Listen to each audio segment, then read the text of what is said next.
Imagine the chaos and heartbreak of those who followed Jesus. Just days ago, they witnessed his brutal death on the cross, a moment that seemed like the end of everything they believed in. Then came the news. The stone at his tomb was rolled away, and the body was gone. Confusion, doubt, and fear took over. How could this be? Hadn't he promised he would rise?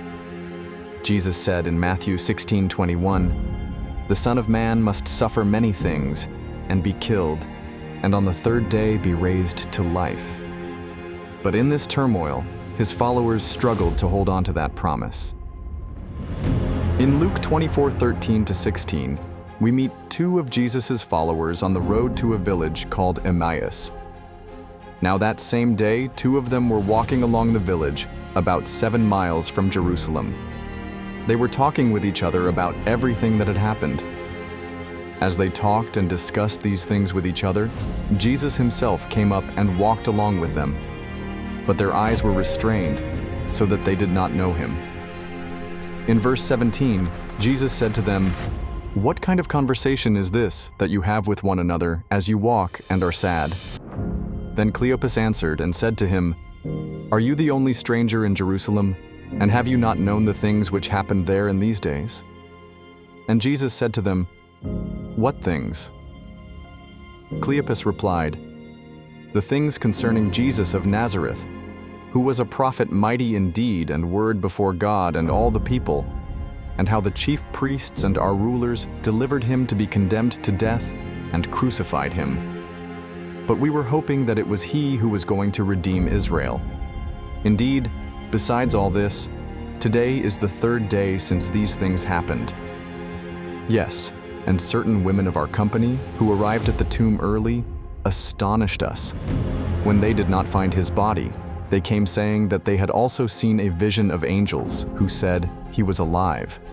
And certain of those who were with us went to the tomb and found it just as the women had said, but him they did not see."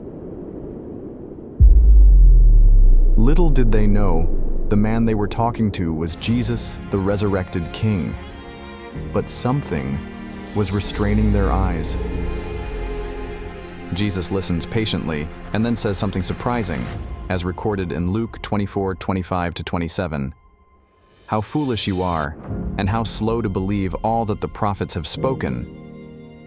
Did not the Messiah have to suffer these things and then enter his glory?" Jesus is revealing why their eyes were restrained.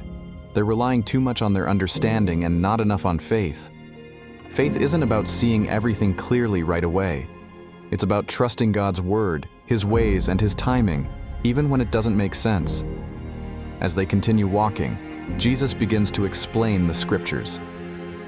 And beginning with Moses and all the prophets, he explained to them what was said in all the scriptures concerning himself. Imagine the warmth building in their hearts as he speaks, a flicker of recognition they can't yet fully grasp. When they reach Emmaus, the two followers urge Jesus to stay with them, saying in Luke 24:29, "Stay with us, for it is nearly evening. The day is almost over." As they sit down to eat, something remarkable happens. Jesus takes bread, blesses it, breaks it, and gives it to them.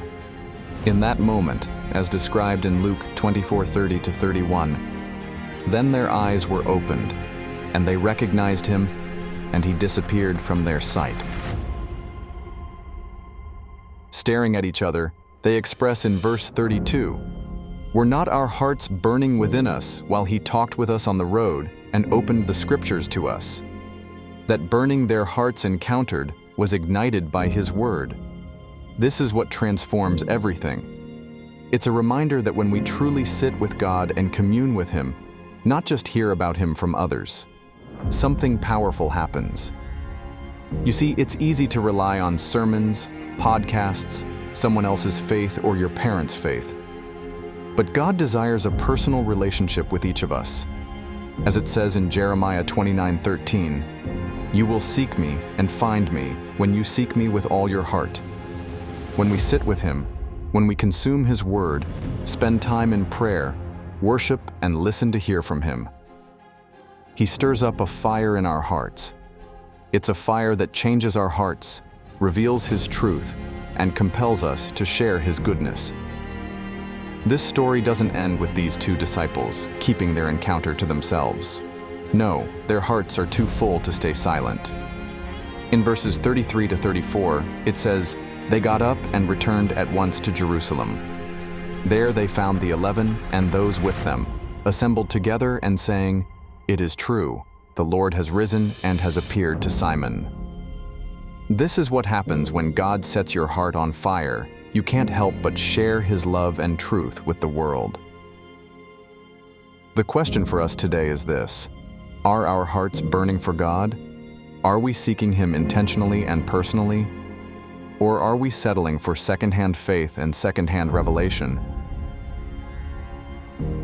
When we truly spend time with Jesus, He opens your eyes, fills our hearts, and sends us out to shine His light. As it says in Matthew 5:16, "Let your light shine before others, that they may see your good deeds and glorify your Father in heaven." Let's not settle for lukewarm Christianity. Let's turn up the heat and let our hearts burn with a passion for Him by abiding in the secret place of the Most High God. Because when your heart burns for God, you can't keep it hidden. You'll proclaim His goodness and live in His light, just as those two disciples did on the road to Emmaus.